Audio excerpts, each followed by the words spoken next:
안녕하세요. 오늘은 법구경 분노편 2부, 분노 너머의 지혜와 자비, 그리고 누구도 앗아갈 수 없는 평화에 대해 이야기 나눠보려 합니다. 지난 영상에서는 법구경 분노편 221장에서 227장까지의 말씀과 해설, 그리고 이야기를 알아봤습니다. 우측 상단에 일부의 영상이 있으니 시청 부탁드립니다. 삶에서 상처를 받고 누군가에게 말없이 마음이 무너졌을 때 우리는 어떻게 그 감정과 함께 걸을 수 있을까요? 오늘 영상은 그 상처를 치유하고 당신 마음의 고요한 방을 다시 여는 시간이 될 것입니다. 편안히 들으시고 마음 깊은 곳에서 울림을 느껴보시길 바랍니다. 법구경 분노편 228장. 성내지 않는 사람, 꾸짖지 않는 사람, 남의 말에 침묵할 줄 아는 사람, 그는 진정 고요한 사람이다. 우리는 종종 말을 잘하는 사람을 지혜롭다고 생각합니다. 상대의 말에 재치 있게 응수하고 자신의 입장을 분명히 밝히며 때로는 논리로 상대를 꺾는 사람을 센 사람이라고 여깁니다. 하지만 부처님은 다른 길을 가르치십니다. 말을 잘하는 것이 아니라 말을 줄일 줄 아는 사람, 화를 내지 않는 것이 아니라 화를 안 낼 줄 아는 사람, 이 사람을 진정 고요한 사람이라 하셨습니다. 말을 삼킨다는 건 어쩌면 참는 것이 아닙니다. 그건 상대방과 싸우는 힘을 포기하는 게 아니라 흔들리지 않을 힘을 스스로 안에서 세우는 일입니다. 화를 내지 않는다는 것은 무기력하거나 소심하다는 뜻이 아닙니다. 오히려 그 순간에도 자신의 감정을 정확히 알고 품고 가라앉힐 수 있다는 뜻입니다. 그리고 가장 어렵지만 강한 덕목은 바로 침묵입니다. 누군가 내 마음을 뒤흔드는 말을 했을 때 그 말에 말로 대응하지 않고 침묵 속에서 그 말을 흘려보낼 수 있다면 그 사람은 더 이상 반응하는 존재가 아니라 지켜보는 존재로 살아가는 사람입니다. 부처님은 말합니다. 그는 진정 고요한 사람이다. 고요하다는 건 마음이 비어 있다는 뜻이 아닙니다. 그 안에 감정도 있고 생각도 있지만 그것들이 서로 부딪히지 않고 조용히 자리하고 있다는 뜻입니다. 고요한 사람은 말하지 않아도 그 옆에 있는 것만으로 평화를 줍니다. 그는 조용히 듣고 조용히 웃고 조용히 배웁니다. 그런 사람의 말은 적지만 그 적은 말이 사람의 마음에 오래 남습니다. 세상은 시끄럽습니다. 무수한 말들이 날아다니고 누가 옳고 그른지를 가리는 말들이 넘쳐납니다. 그런 세상에서 고요한 사람이 있다는 것만으로도 그 자리는 쉬어갈 수 있는 쉼터가 됩니다. 그 고요함은 선택이며 훈련이며 삶의 태도입니다.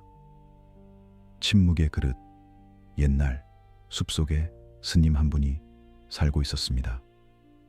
그는 어떤 말도 하지 않고 항상 조용히 명상에 잠겨 있었습니다. 사람들은 그를 침묵의 스님이라 불렀습니다. 어느 날 한 젊은 수행자가 찾아와 물었습니다. 스님, 왜 아무 말씀도 하지 않으십니까? 불의를 보면 말해야 하지 않습니까? 사람들이 무례하게 굴면 지적해야 하지 않습니까? 스님은 말없이 수행자를 데리고 작은 연못 앞에 섰습니다. 그 연못은 한 바람결에도 흔들리지 않을 정도로 아주 잔잔했습니다. 스님은 조용히 조약돌 하나를 던졌습니다. 연못엔 둥글게 파문이 일었습니다. 스님은 물었습니다. 이 연못이 왜 이렇게 조용하다고 생각하는가? 수행자는 말했습니다. 물이 깊고 바닥이 흔들리지 않기 때문입니다. 스님은 고개를 끄덕이며 대답했습니다. 사람의 마음도 그렇단다. 말을 던지는 건 쉽다. 하지만 그 말은 파문을 만든다. 그 파문이 가라앉기 전까지 우리는 그 말의 바닥을 볼 수 없다. 그리고 스님은 손에 든 컵을 조용히 내려놓았습니다. 화가 나면 말이 나오고, 말이 나오면 감정이 커지고, 감정이 커지면 본질이 흐려진다. 그때는 말이 아니라 침묵이 더 많은 것을 말해준다. 그날 이후 젊은 수행자는 자신의 말 한마디 전에 항상 마음속에서 이렇게 되물었습니다. 지금 이 말이 파문이 될까? 고요함이 될까? 그 질문은 그를 조용한 사람으로 만들었고, 사람들은 그의 말이 적은 만큼 그 말에 더 깊이 귀 기울이게 되었습니다. 오늘 하루 나는 얼마나 많은 말을 했을까요? 그 말들 중 정말 꼭 필요했던 말은 몇 개나 있었을까요? 그리고 그 말들은 누군가의 마음에 고요함을 주었을까요? 아니면 흔들림을 남겼을까요? 말하지 않아도 전해지는 것이 있습니다. 침묵은 비움이 아니라 가장 단단한 형태의 표현일 수 있습니다.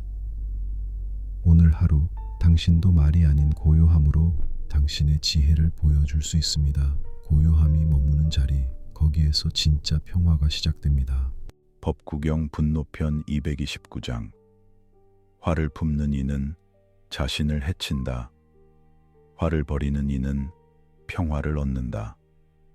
분노는 처음엔 누군가에게 향해 있다고 느껴집니다.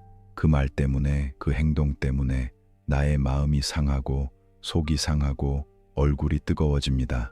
그때 우리는 이렇게 생각합니다. 이 사람 때문에 내가 이렇게 화가 나는 거야. 이 상황이 나를 분노하게 만든 거야. 하지만 시간이 지나고 나면 알게 됩니다. 그 화는 사실 내 마음속에서 자라난 것이라는 것을요. 법구경은 분명히 말합니다. 화를 품는 이는 자신을 해친다. 이 말은 단순한 비유가 아니라 실제입니다. 분노는 혈압을 올리고 심장을 조이게 하고 몸에 독소를 퍼뜨립니다. 그리고 그보다 더 무서운 건 마음의 관계를 찢고 자신에 대한 연민을 스스로 차단한다는 점입니다. 분노는 늘 너 때문이라고 외치지만 사실 가장 먼저 나 자신을 찌르는 칼날입니다. 우리는 누군가에게 화가 나 있을 때 마음속에 이렇게 말합니다. 이대로는 못 넘어가. 나도 꼭 상처 줘야겠어. 왜 나만 참아야 해? 하지만 그럴수록 고통을 오래 안고 사는 건 내가 됩니다. 반면에 용기 내어 그 분노를 놓아주는 순간, 말없이 흘려보내는 그 선택의 순간, 놀랍게도 마음에는 조용한 공간이 생깁니다. 그 공간이 바로 평화입니다. 분노는 결코 평화를 줄 수 없습니다. 분노는 우리를 옹졸하게 만들고 사소한 말에 예민하게 만들며 지혜보다는 감정으로 행동하게 만듭니다. 하지만 그 감정을 내려놓으면 우리는 비로소 평화를 얻는 사람이 됩니다. 놓는 것이 곧 얻는 것입니다. 비움이 곧 채움이 되는 것입니다. 2개의 컵. 어느 날 한 노스님이 2명의 제자에게 똑같이 생긴 컵 2개를 주었습니다. 그리고 이렇게 말했습니다. 이 컵을 하루 종일 손에 들고 다녀보거라. 하지만 한 컵에는 분노를 담고 다른 컵에는 침묵을 담아라. 제자들은 고개를 갸우뚱했지만 스승의 말에 따라 하루 종일 컵을 손에 들고 움직였습니다. 저녁이 되어 노스님이 물었습니다. 어떠했느냐? 첫째 제자는 말했습니다. 분노를 품은 컵은 자꾸 흔들렸습니다. 물을 채우려 해도 쏟아졌고 사람들이 자꾸 부딪히면 더러워졌습니다. 그리고 저도 점점 지쳤습니다. 둘째 제자는 웃으며 말했습니다. 침묵을 품은 컵은 비어 있어서 가볍고 안정감 있었습니다. 사람들이 가까이 와도 상하지 않았고 오히려 제 손이 편안했습니다. 스승은 고개를 끄덕이며 말했습니다. 화는 무겁다. 들고 다닐수록 너를 지치게 하지. 하지만 침묵은 가볍다. 비워져 있으니 마음이 편안해지지. 그리고 이렇게 덧붙였습니다. 화를 품는 이는 자신이 만든 독을 품에 안고 다니는 것이고, 화를 버리는 이는 마음을 씻고 고요함을 얻는 사람이다. 그날 밤 두 제자는 하루 종일 들고 다닌 컵을 내려놓았습니다. 그 순간 비로소 손이 가벼워지고 마음도 가벼워졌습니다. 혹시 당신도 하루 종일 분노의 컵을 들고 다니고 있지는 않았나요? 그 컵을 채우려고 자꾸 과거를 되새기고 상처를 반복해서 꺼내보고 화난 장면을 떠올리고 있지는 않나요? 그렇다면 지금 이 순간 그 컵을 조용히 내려놓아 보세요. 분노는 꽉 쥐고 있을수록 나를 더 무겁게 만듭니다. 하지만 손을 펴고 놓는 순간 우리는 가벼워지고 그 자리엔 평화가 찾아옵니다. 놓는 연습, 그게 오늘의 지혜입니다. 법구경 분노편 230장. 원한은 원한으로 씻을 수 없다. 오직 사랑으로만 그 원한을 없앨 수 있다. 이것이 영원한 진리이다. 이 세상에는 참으로 많은 갈등이 있습니다. 가족 간에도, 친구 사이에도, 심지어 국가와 국가 사이에도 서로를 용서하지 못한 채 지속되는 분노가 있습니다. 그렇게 남은 감정을 우리는 원한이라고 부릅니다. 그리고 대부분의 사람들은 그 원한을 같은 감정으로 돌려주려 합니다. 그 사람에게도 아픔을 주어야 내 속이 풀릴 것 같고, 나도 상처 줘야 이 고통이 사라질 것처럼 느껴지기도 합니다. 하지만 부처님은 분명히 말씀하십니다. 원한은 원한으로 씻을 수 없다. 오직 사랑으로만 그 원한을 없앨 수 있다. 이것이 영원한 진리이다. 이 구절은 우리 삶 전체를 꿰뚫는 정말 놀라운 통찰입니다. 불에 불을 붙이면 불은 더 커질 뿐입니다. 불을 끄는 것은 물이어야 합니다. 마찬가지로 분노를 분노로 맞대면 상처만 커질 뿐 결코 해결되지 않습니다. 이 구절의 핵심은 사랑입니다. 그 사랑은 감정적인 사랑이 아니라 이해하고 내려놓고 품는 마음입니다. 누군가에게 받은 상처를 똑같이 돌려주는 것이 정의가 아니라 그 상처의 고리를 끊어내는 것이 진정한 지혜입니다. 용서는 상대방을 위한 것이 아니라 내가 더 이상 그 감정의 사슬에 묶이지 않기 위한 선택입니다. 사랑은 가장 강한 힘입니다. 그것은 상처를 회복시키고 원한의 불을 잠재우며 고통의 악순환을 멈추게 합니다. 칼을 버린 소년 이야기. 옛날 오랜 전쟁이 있던 시절 한 마을에 어린 소년이 살고 있었습니다. 그의 아버지는 전쟁 중 적에게 목숨을 잃었고 소년은 복수심에 불타올랐습니다. 그는 매일 칼을 닦으며 다짐했습니다. 아버지를 해친 저 사람들 내가 반드시 되갚을 거야. 세월이 흐르고 소년은 청년이 되었고 그가 찾던 적군의 장수를 마침내 눈앞에 두게 되었습니다. 칼을 쥐고 그에게 다가가려던 순간 장수는 병들고 늙은 모습으로 홀로 앉아 있었습니다. 청년은 그를 바라보다 칼을 들고 물었습니다. 당신은 나의 아버지를 죽였소. 기억합니까? 장수는 조용히 고개를 끄덕이며 말했습니다. 많은 죄를 지었습니다. 매일 그 얼굴들이 떠오릅니다. 하지만 무엇으로도 그 죄를 다 씻을 수는 없겠지요. 그 말에 청년은 순간 숨이 멎는 듯 했습니다. 그리고 그는 칼을 내렸습니다. 당신은 이미 벌을 받고 있군요.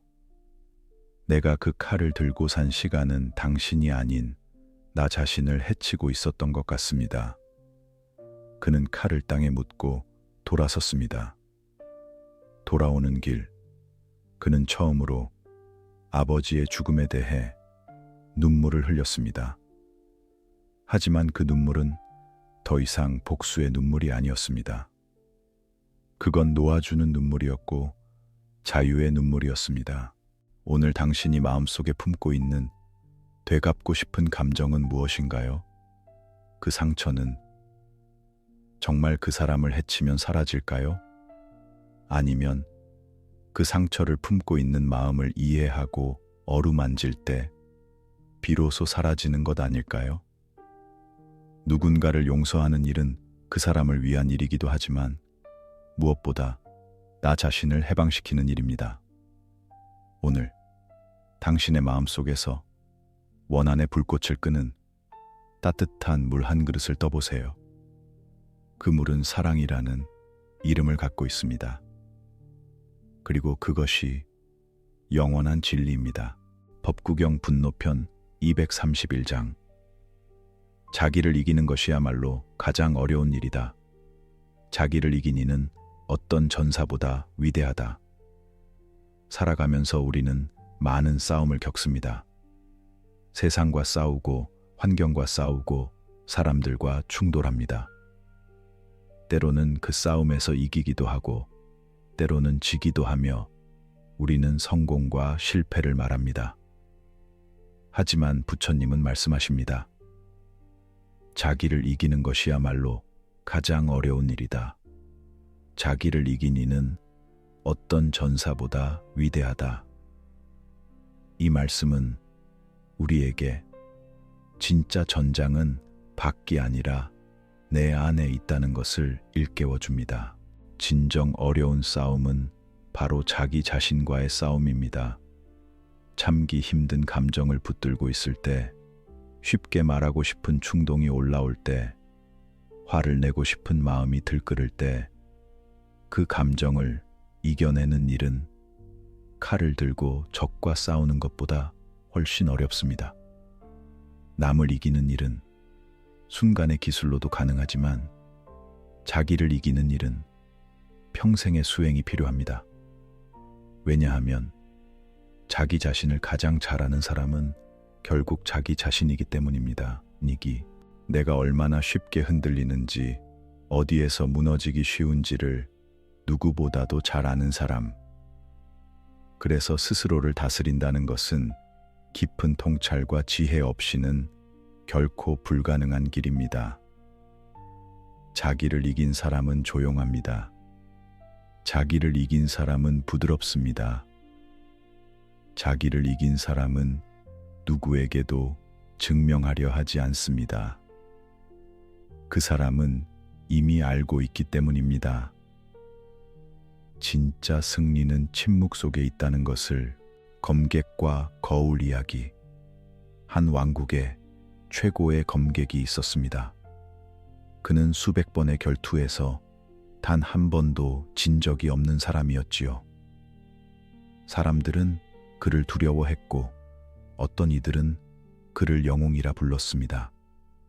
그런데 어느 날 그는 조용히 검을 내려놓고 산속 절에 들어가 수행을 시작했습니다. 사람들은 모두 의아해했습니다. 왜 싸우지 않습니까? 당신보다 강한 자는 이제 없지 않습니까? 그는 조용히 말했습니다. 가장 강한 적은 밖에 있지 않습니다. 내 안에 있지요. 그는 말했습니다. 나는 늘 분노로 싸웠습니다. 그 분노는 내 칼을 날카롭게 했지만 내 마음을 거칠게 만들었습니다. 그는 스스로를 거울처럼 들여다보기 시작했습니다. 그 거울 속에는 외롭고 두려워하는 자신, 칭찬에 흔들리고 분노의 약한 모습이 비쳐 있었습니다. 그래서 그는 싸우는 것을 멈췄습니다. 바로 자신과 싸우기 위해서였습니다.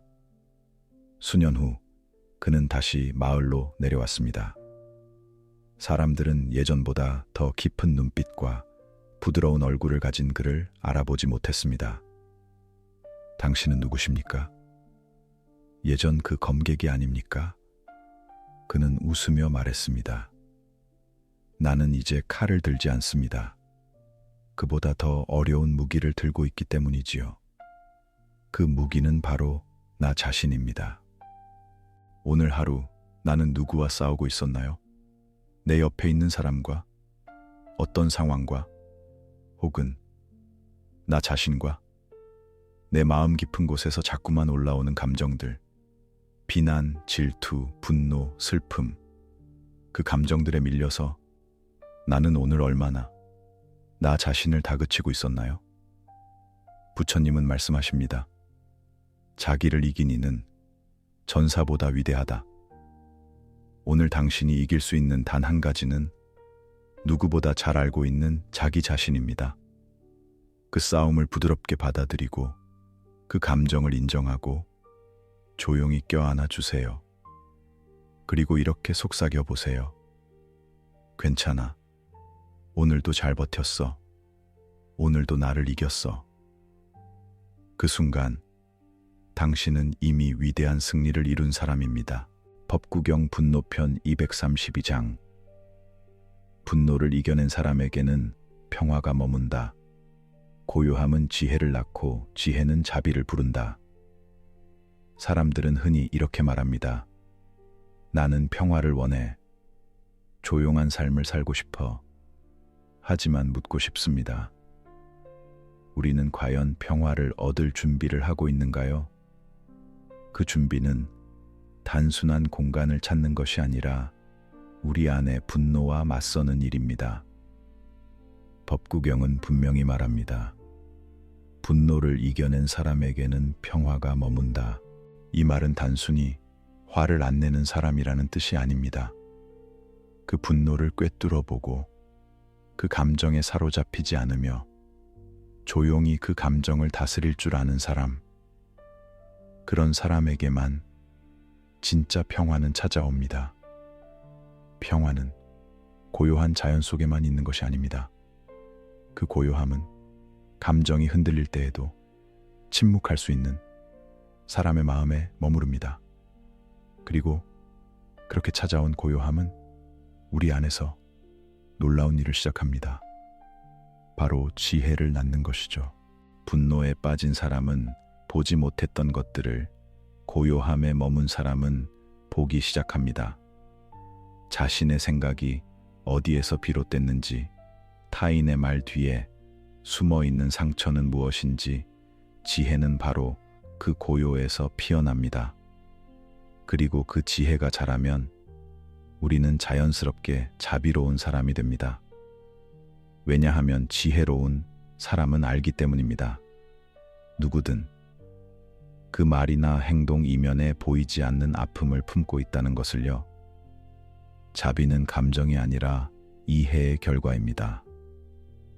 분노를 이겨낸 사람은 결국 세상과 타인을 있는 그대로 받아들이고 그들을 안아줄 수 있게 됩니다.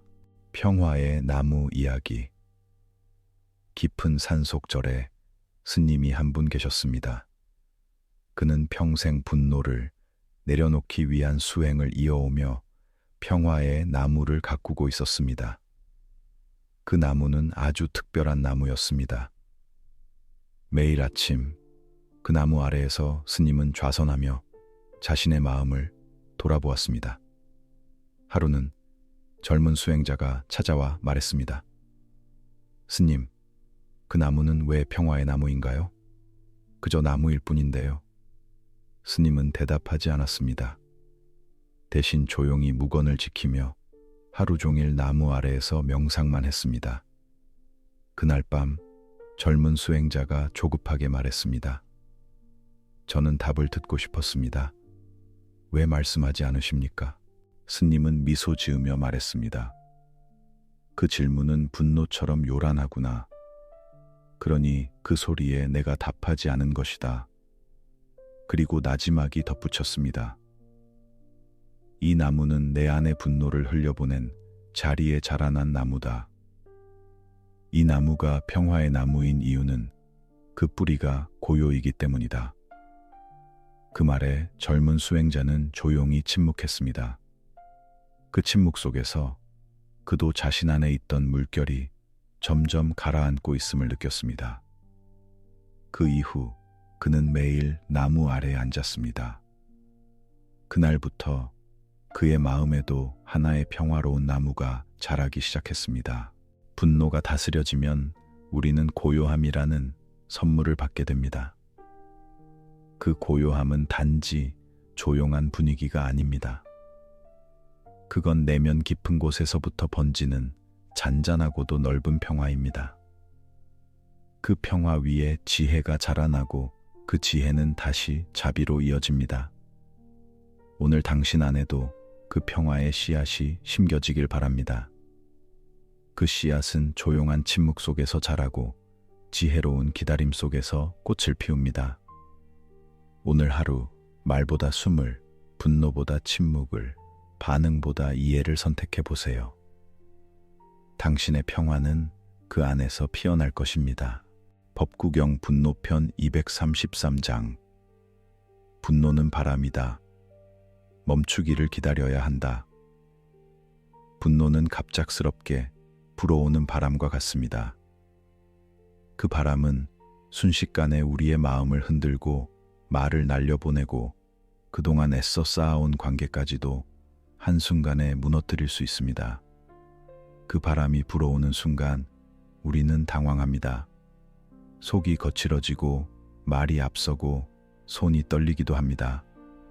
하지만 법구경은 이렇게 말합니다. 분노는 바람이다. 멈추기를 기다려야 한다. 이 구절은 우리에게 분노를 억제하라고 말하지 않습니다. 억제는 더 큰 폭풍이 되어 돌아오기 때문입니다. 대신 기다려라고 합니다. 그 말은 감정을 받아들이라는 뜻입니다. 하지만 그 감정에 휘둘리지 말고 그저 지나가기를 기다리라는 뜻입니다. 실제로 분노는 영원히 머무는 감정이 아닙니다.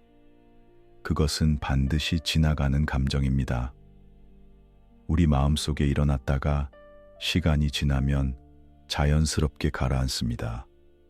그런데 우리는 그 바람에 저항하고 그 바람 속에서 뭔가를 결정하고 행동해 버립니다. 바람이 심할 때 나뭇가지를 자르지 않듯이 마음의 바람이 거셀 때도 무언가를 판단하거나 결정하지 말아야 합니다. 그저 기다리는 것. 그것이 우리가 분노를 다스릴 수 있는 가장 현실적이고 지혜로운 방법입니다. 소리 없는 바람 이야기. 어느 시골 마을에 늘 조용한 농부 한 사람이 살고 있었습니다. 그는 마을 사람들이 말하길, 저 사람은 절대 화를 내지 않아. 도대체 어떻게 저렇게 평온할 수 있지? 하고 의아해하곤 했습니다. 하루는 어린아이가 그 농부에게 장난을 쳤습니다. 막 쌓아둔 볕단을 무너뜨리고 물통을 엎고 심지어는 농부를 향해 장난 섞인 말로 놀려대기까지 했습니다. 주변 사람들은 농부가 드디어 화를 낼 거라고 생각했습니다. 하지만 그는 조용히 웃으며 허리를 숙여 다시 볕단을 쌓기 시작했습니다. 그 모습을 지켜본 아이는 말했습니다. 화 안 나요?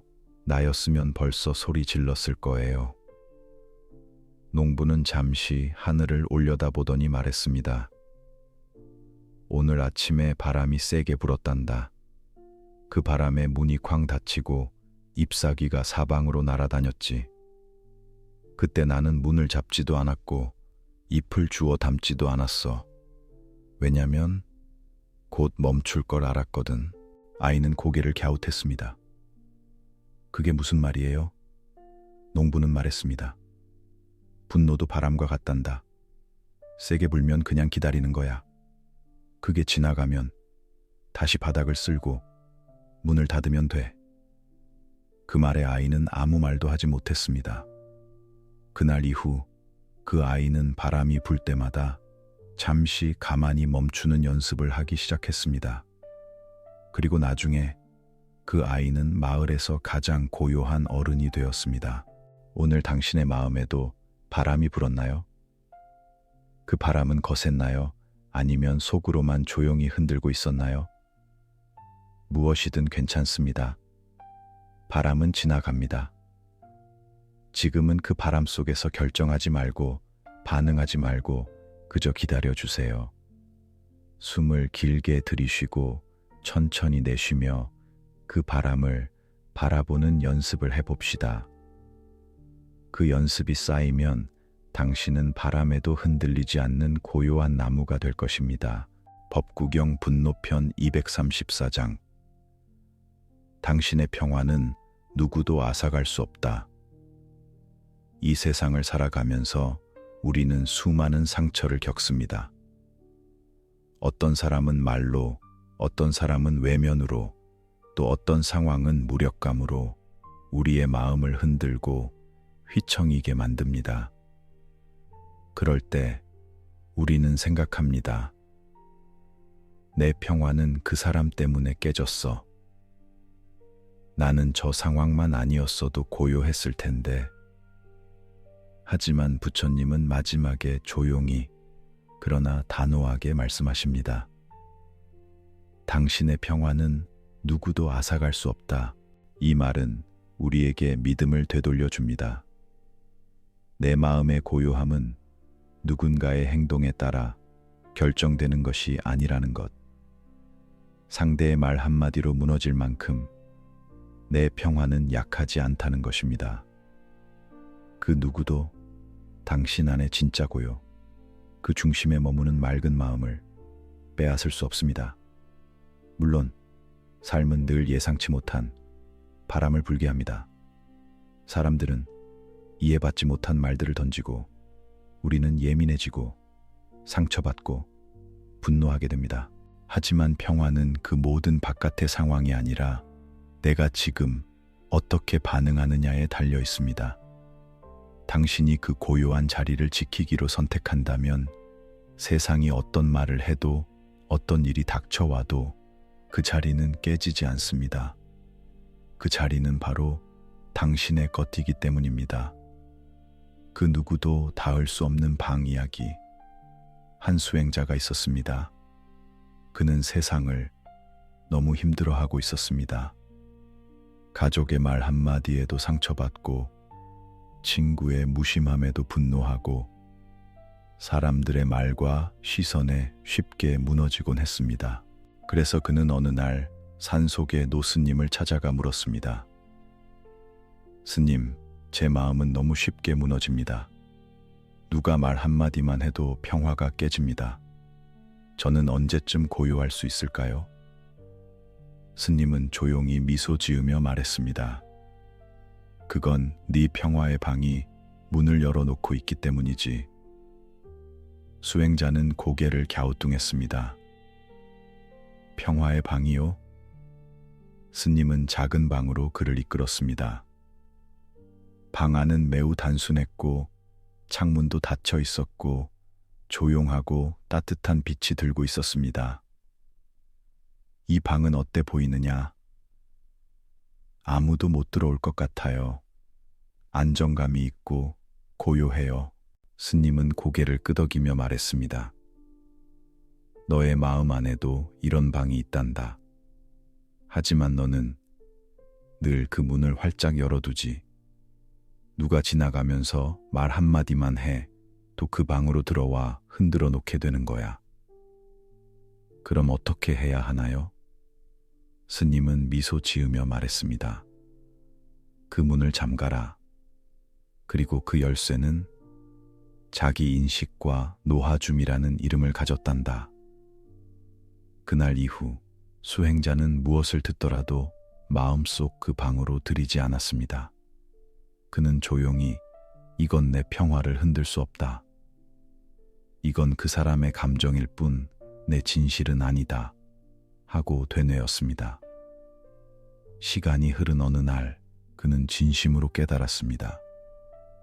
아, 내 고요는 내가 지킬 수 있는 것이었구나. 당신의 마음속에도 조용하고 따뜻한 방 하나가 있습니다. 그곳엔 분노도 억울함도 비교도 없습니다. 그저 맑은 숨결, 잔잔한 고요, 그리고 당신 본래의 따뜻함만 머무르고 있습니다. 그 방의 문은 항상 당신 손에 달려 있습니다. 누군가 들어오려 할 때, 무례한 말이 두드릴 때, 그 문을 열지 않아도 괜찮습니다. 당신의 평화는 누구의 손도 닿을 수 없는 자리입니다. 그 자리에서 오늘 하루를 마무리해 봅니다. 당신은 이미 분노를 이겨낸 사람입니다. 오늘 우리는 분노를 지나 고요에 이르는 길을 함께 걸었습니다. 한 줄의 말이, 한 조각의 깨달음이 당신 마음속에 조용히 내려앉았기를 바랍니다. 누구도 앗아갈 수 없는 평화가 당신 안에 있다는 부처님의 말씀처럼 이제는 그 평화를 스스로 지키는 사람이 되어 더 단단하고 부드럽게 살아가시길 바랍니다. 말보다 조용한 힘, 반응보다 이해의 선택, 그 안에 진짜 지혜가 있습니다. 이제 당신의 하루가 평화롭게 마무리되기를 바라며 저는 여기서 인사드리겠습니다. 다음 시간에도 당신 마음을 쉬게 해줄 따뜻한 이야기로 찾아오겠습니다. 고맙습니다. 평화로운 하루 되세요.